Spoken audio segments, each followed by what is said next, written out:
different studies have different numbers. Right. What we know, it's probably double the large. number of people are unemployed that are blind than those who do not have disability. You don't realize the capabilities that exist, the untapped talent that we have in this country. And one of the things I love to say about what I've discovered since I've been working here is probably the most innovative group of people, because you have to solve problems every day. We need to create accessible employment, that we need to give opportunities. This is a woefully underrepresented community. The AbilityOne program needs to be modernized, because to create job opportunities, you have to have some flexibilities. Don't let people steal your confidence. You're capable beyond what you think you are. A green tinted screen and braille lettering pops up that turns into the white Lighthouse of Houston logo. The Sightless Voices Unleashing Potential cover art pops up on screen. There's a flash, then clips of Jennifer's eye, her walking down the hall, and reading braille appear.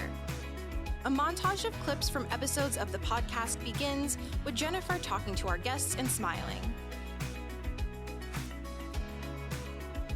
It zooms in on the Sightless Voices Unleashing Potential cover art. Hello, everybody, and welcome to another episode of Sightless Voices, Unleashing Potential.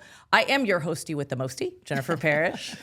And today we are joined by a transformational leader who is directly impacting how people who are blind or visually impaired access meaningful employment. She is Miss Soraya Correa. Yay! Hey, she is President and Chief Executive Officer of the National Industries for the Blind, or the NIB.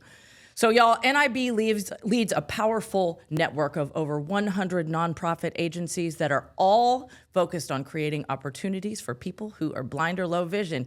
And it is because of NIB, thank you, that I had been able to enjoy a 23-year career as a medical transcriptionist before I entered my role as being a manager and podcast host.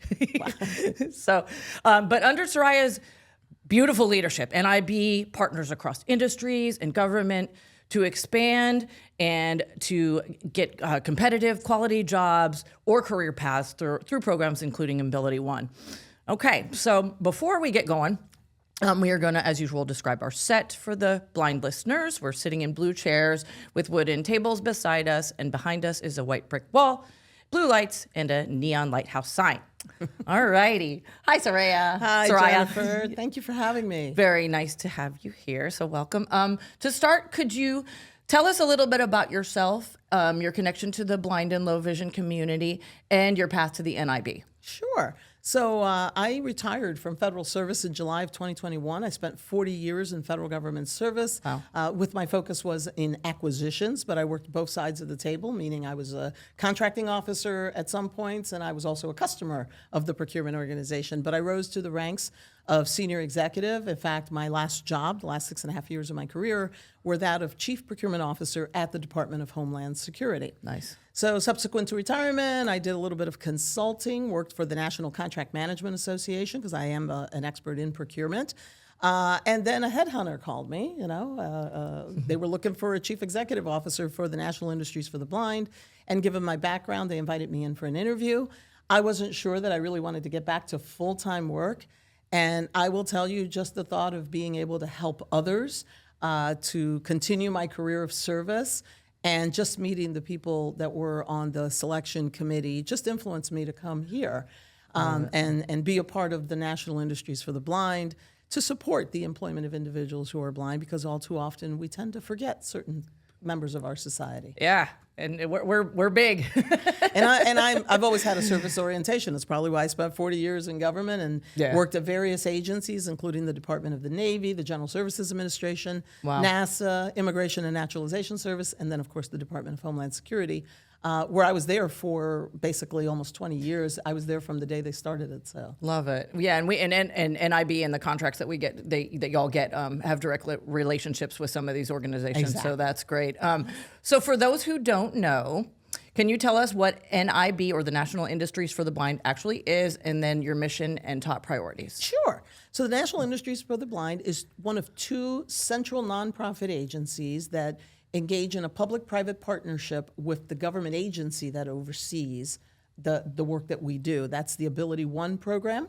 And what we do is really work with the nonprofit agencies to identify opportunities, business opportunities, be they contracts, be they subcontracting agreements, partnerships with private industry, or working with federal agencies to fulfill their needs in any areas of products or services that they need. And our role is really to help the nonprofit agencies secure these contracts, ensure that they have good employment opportunities for folks, and ensure that they comply with all the tenets of the regulations and the laws. NIB was established in probably about close to 90 years ago under the Javis-Wagner-O'Day Act. Yes. And there's certain rules, very, very finite rules that you have to follow. So we make sure that we adhere to those rules, but make sure that we're creating great opportunities for individuals who are blind. Because what a lot of people don't realize is the level of unemployment that exists in the blindness Oh, it's community. enormous. It's enormous. Is it like 70% or something like that? So different studies have different numbers. Right. What we know, it's probably double the large. number of people are unemployed that are blind than those who do not have disabilities. And that's such a shame. It is. Because there's I mean, so many people So much out capability, there. too. Yes, absolutely. Okay, so how does NIB define meaningful employment? And then across, you're across 100 agencies. So what types of jobs and industries are most active today? Probably. So at National Industries for the Blind, like I mentioned, there's a counterpart organization. There are two of us, two central nonprofit agencies. Source America does all the other disabilities. Right. National Industries for the Blind focuses on blindness. We produce all manner of products through our nonprofit agencies, from pens, the famous government pen, Yes. to janitorial sanitation products. We do aircraft parts. We do food service items. I mean, the list is endless. You name it, we do it. But we also do textiles. We make uniforms for the military, and we make workout gear, et cetera. The other thing that we do is services. Contract management support is a large area, and of course I know a thing or two about that, but we Yeah. do a lot of different professional services, be they cybersecurity, warehousing, distribution management, inventory management, et cetera. And what we call a meaningful career is the job that you want. And that's the best way to define it. It's what you want to do. If you want to do kitting, that's a meaningful career. If you want to work in the professional services environment, many of our folks are taking contract management training. They provide contract management service, but they go on to be certified. And many of them actually get hired sometimes by the agencies that contract with us, believe it or not. So it's about creating opportunity, and that opportunity should be in whatever career you want and how you want it. And we try to provide all forms of services, all forms of training and services to support folks in the careers that they wish. I love it. Cybersecurity, that's awesome. Yeah. And the contract management, because let me tell you, we have a contract manager here because contracts just blow my mind. It's just all kind of hard to access it with a screen reader and things like that. So that's impressive that you guys actually have a course on that. We provide many courses, and we are partnering with the National Contract Management Association. I am a member of the National Contract Management Association, been there for years. They have a certification program. Yeah. And so we recently hired someone that came from NCMA, and they're helping us with our training to get folks certified, because I think it's a great career. I mean, I spent 40 years in it, so I can tell you it's a great career, and it leads to a lot of opportunities. Absolutely. And I mean, obviously, all of us blind folks, well, not all, but majority, we work under some sort of contract. You know what I mean? So it'd be cool if we had somebody visually impaired to be kind of dealing with that sort of stuff. That's awesome. Well, and look, it's a line of work that lends itself to individuals who are blind or visually impaired, because you have access to so many technologies that enable you to do the work. And frankly, I've given a few interviews where I've told people, you don't realize the capabilities that exist, the untapped talent that we have in this country when we talk about individuals who are blind and the capabilities that they bring to the table. Right. And one of the things I love to say about what I've discovered since I've been working here is probably the most innovative group of people, because you have to solve problems every day. Absolutely. Okay, so for those who don't know, what exactly is the AbilityOne program, and how does NIB participate in creating jobs through federal procurement? It's hard to say. Sure. So the AbilityOne program is, like I said, the program that was started through the Javis-Wagner-O'Day Act. Yes, and the goal of the program is to secure employment for individuals who are blind or have other disabilities. And how we do that is through government contracting. So it's not a procurement program, it's really a jobs program, but we rely on government procurement to create those opportunities. And what we do is, through the AbilityOne program, there is a commission, and they approve what we make, they approve the prices that we set on our products. But what we do is go out and seek out government agencies, find out what they need, what are their needs, identify any products that we can do through our nonprofit agencies or any services that we can provide through our nonprofit agencies. Those are added to what's called a procurement list. And once those items are added to the procurement list, federal agencies are required to actually buy those items from that list or those services. Yep. That's a really short, succinct answer for a very complicated process. Exactly. That is no doubt. Yeah, but what the beauty of it is that you're not locked into one particular product or service. If an agency needs an aircraft part and we have a nonprofit agency that can do that, we can identify that, we can work with the agency to secure the contract, to do the testing of the product, et cetera, and make sure that we sell it. And then other agencies can buy it if that's something that they need. Awesome. Could you maybe share a little bit on some research about like how many jobs or contracts have been supported over the years, both nationally and like through, our Lighthouse, and how that translates into local impact? Sure. So I don't have exact figures on the number Right. of contracts because that will vary year to year. Yeah. Like, for example, fiscal year 26 is starting out a little rough Yep. with the 45-day shutdown. Exactly. But hopefully we'll pick up that work. But I can tell you in fiscal year 25, our numbers were across the program, which includes our counterpart organization, about 41,000 jobs. From the National Industries for the Blind side, we represented about 5,000 jobs. Nice. And if of that 5,000, I'm going to say approximately 500 or more were veterans, by the way, because we do support and run a very strong veterans program. Yeah, and there's a huge blind veteran community. Community out there. 100%. Yes, Yeah, ma'am. we have several CEOs in our program, by the way, several chief executive officers of nonprofit agencies that are blind Nice. and are veterans. I love it. Yep, that's very, very cool. So what does it take for a public or private organizations, to build a truly inclusive culture for blind and low vision employees, whether that's like in accessible hiring processes, onboarding, technology, transportation, mentorship, all that kind of stuff? Yeah. So the first thing is you got to dispel some of the what I'm going to call misconceptions that are out there. Yeah. Generally speaking, the technology, it's implementing technology, accessible technology, so people can do their work. Right.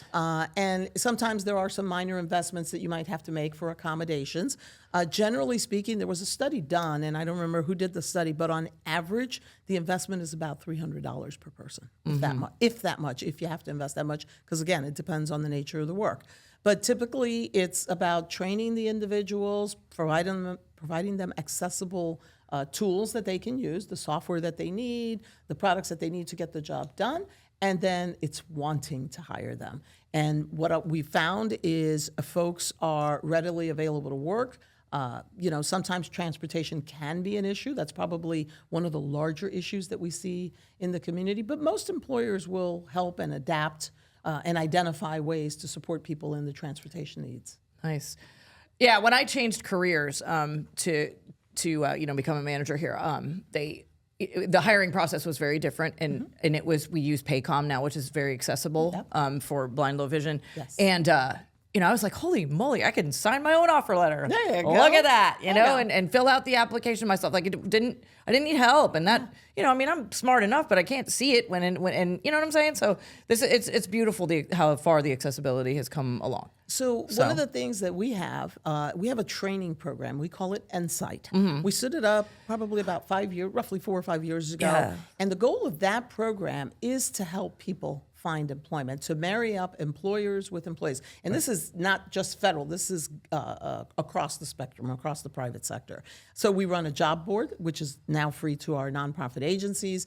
People can load up their resumes, but we also provide training to help employees learn how to be good applicants, how to conduct themselves in an Etiquette. interview, et cetera, Yeah. as well as providing technology training. We provide all kinds of training. We work with nonprofit agencies as well. Some of them provide some of that training for us.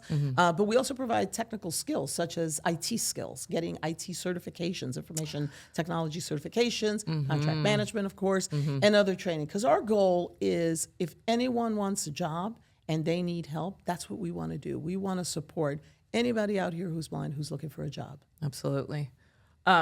Okay. We're going to switch gears a little bit and talk about public policy. Sure. My Which favorite is, topic. Yay. Yeah, that's something that I was introduced to last year as I was chosen as one of the NIB advocates. And I hear a great one, too. So it's fun, and it's really something that I never would have thought that I was going to be involved in, but man, is it great. So let's talk about, from your perspective, and then I might give my little opinions too.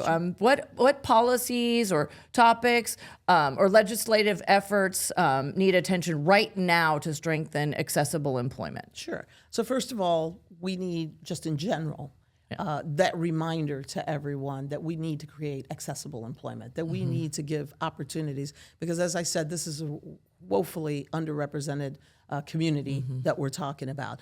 But also, the tools are out there. That's the easy part. It's making sure that people use the tools. So when we talk about the federal government, one of the things that I've been enthusiastic about since I joined, we've been pursuing a 1% goal for the Department of Defense to set aside 1% of their procurement spend for programs like ours, the AbilityOne program. Personally, I think that should be government-wide, but I'm willing to start small, but then I'm an ambitious person. I think the percentage should be higher too. There you go. But that said, we also think that the Javis-Wagner-O'Day Act that created the AbilityOne program needs to be updated, right? Needs to be modernized a bit because to create job opportunities, you have to have some flexibilities. And back in the day when the act was written, I think it was written like back in the 1930s, and it was the last time it was updated was like in 1970. So it's time to modernize it. And with all the things that are happening right now in the federal government where they're modernizing procurement rules, I think this is a really good time to update the act and bring in some innovative thinking about how we can expand the program to create more jobs for people, be that through government contracts, subcontracts with the government, or even working with the commercial sector. So to me, those are some of the big ones that we want to pursue. The other thing that I would say is, I'm going to talk a little bit about oversight and compliance, right? We can tell people what to do, but then we have to check them, right? We have to make sure that they're doing the right things, that they're creating the opportunities, and that they're doing it in the right way. So I think some enhanced oversight and compliance is necessary, especially when we talk about some of the government contracts and even some of the contractors that do business with the government, who are required, by the way, to support the AbilityOne program when they're working on a government contract. Yes, exactly. And then also we have, this is one that it's kind of close to my heart because a lot of people that I know are struggling with it, is the cash cliff for SSDI. Yes, ma'am. And we support that. We support the National Federation of the Blind, who I think is leading that charge, if I'm not mistaken. Yeah. We certainly support that. We've done several surveys of our workforce to provide statistics for them, because I think that's an incredibly important one, and that's one that's been being pursued for years. Yes. Yes. And come on, government, let's go. Yeah, let's go. Let's make it. Well, look, what a lot of people don't realize, there was a study done, I think it was in 2023, by a company called Mathematica, an independent analysis. For every dollar that is spent on our program, we are returning $2.66 to the government. So as we employ people, we're actually saving the government money. And the SSDI cash cliff kind of slows that down because of the way that program works. So anything that we can do to improve existing programs in government, but also the employment programs that we're creating, it's going to help overall with the federal government. It helps us save money. Absolutely. I mean, and upward mobility too, because nobody wants to do anything else because they're like, I'm going to lose this whole check. And I mean, if you lose your check, I mean, that's thousands of dollars gone, Yeah. Upward promotions, working more hours, even changing jobs. It makes it difficult. And once you lose the benefit, as I understand it, it's very hard to get it back. Yes. In fact, I'll share with you, I have a brother-in-law who is on SSDI or was on SSDI, and he was working. And I remember having the discussion with my husband years ago where he had to cut his hours. He had to cut down the work. I had to do that early in my career too. Yep. And it's frankly, it sucks. Like, it's just like, well, I was going to say, a bit unfair, right? Yes. Like, exactly. you know, so I don't know. And hopefully but they that's an figure this out. extremely important initiative. And while we're not leading that charge, we certainly support the organizations that are doing it, and we'll lend any support that we can to get that going. Absolutely. How can individuals and organizations organizations effectively engage policymakers and employers to advance inclusive employment. So I always like to say, tell your story. There you go. Jennifer, as a public policy advocate in our program, I don't think there's anything more meaningful than going out and sitting with the legislators and letting them hear your story, understand what you do, how you do it, how well you do it. One of the things that I always encourage our nonprofit agencies is to invite their local legislators and the congressional representatives to come and see our facilities. Because a lot of people, I think, have a notion that we're different. We're not. Our warehouses, our office buildings, they look like everybody else's. We look just like a Walmart or an Amazon. Right. In fact, it's one of the things that impressed me. The difference is, I think our folks work a little harder. Yes. They like it really a little care bit more. about their They jobs. really care about their Yes. job. They take great pride in the work that they do. Yeah. And I always joke around and tell people the thing that amazed me the most was the first time that I went to one of the textile manufacturers and I watched people sewing on a sewing machine. I can't sew worth a damn. Nope. Okay. And but I'm watching them and the precision and the passion that they bring to their work. Right. And when we talk about services, I've met teams that are working on contract management services, doing call center, cybersecurity. It's the love that they bring to the job, the care and the desire to do a great job. Sure. So, just give us an opportunity and we'll make it happen. Yeah, I mean, and it's just so much harder for people to go out in the competitive market and have anybody pay attention to you. Exactly. So I agree. So Yeah, it's hard enough as it is, right? Exactly. Right. You don't even have to have problems, and it's Exactly. a hot mess. So, anyways.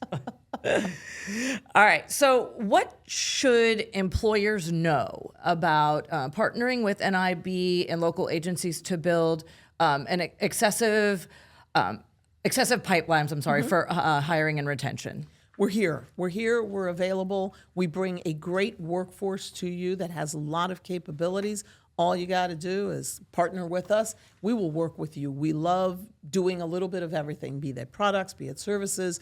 And the thing is that we're in all manners of industry, so it's easy to work. And those who have partnered with us actually talk about what a great experience it is to partner with us because we're here. We're passionate. We love our work. We know our business. We know it well. When you look at a lot of our nonprofit agencies, they've been in the business for ages, right? Yeah. Decades and decades of doing the work and decades of also learning to expand, to grow, with the program, to change, to adapt to the workforce that's coming out, but also to adapt to the technologies that are coming forth. So what I like to tell our partners is, come on over, let's have a conversation. Let's see what we can do together and how we can continue to grow employment because really our goal should be to eradicate unemployment. It really should be. Yep. Absolutely. All righty. Well, so we're about to wrap it up, but this has been a fun conversation. So do you have any final kind of thoughts especially to those who are blind or low vision on finding purpose and confidence and opportunities through working? Well, so what I've always said to anyone that worked for me or worked with me, whether you're blind or not, you matter. You matter. You bring great passion and commitment to everything that you do. Don't let people steal your confidence. You're capable beyond what you think you are. And if you need help, there are a lot of places and organizations and people who are willing to mentor you, work with you, and help you. And the final thought that I will tell you, I personally will be glad to help you because I just love what I do. I feel it's a privilege to have the opportunity to serve this community, and I look forward to doing it for quite some time. Yes. Please and thank you. You're doing such a great job. Thank you, Jennifer. Yeah. So this is a reminder that when we align policy and procurement and purpose, we're building some pathways to equitable employment and very meaningful employment to all those who are blind or low vision. Exactly. So this is Meaningful awesome. careers. Yes, More careers, than not just a careers. job, guys. That's right. I mean, I'm living, breathing proof of that. Yes. So, okay, well, all right. To our listeners, we hope this episode inspires action. Whether you're just seeking a job or you're advocating for inclusive policy or you're just looking to partner with an employer, We hope this inspires you. You can find more episodes wherever you get your podcasts and on our YouTube channel. Be sure to follow the Lighthouse of Houston on social media for updates and visit our website at houstonlighthouse.org to learn more about our mission. Until next time, this is Sightless Voices, Unleashing Potential. Stay empowered and continue to break those barriers.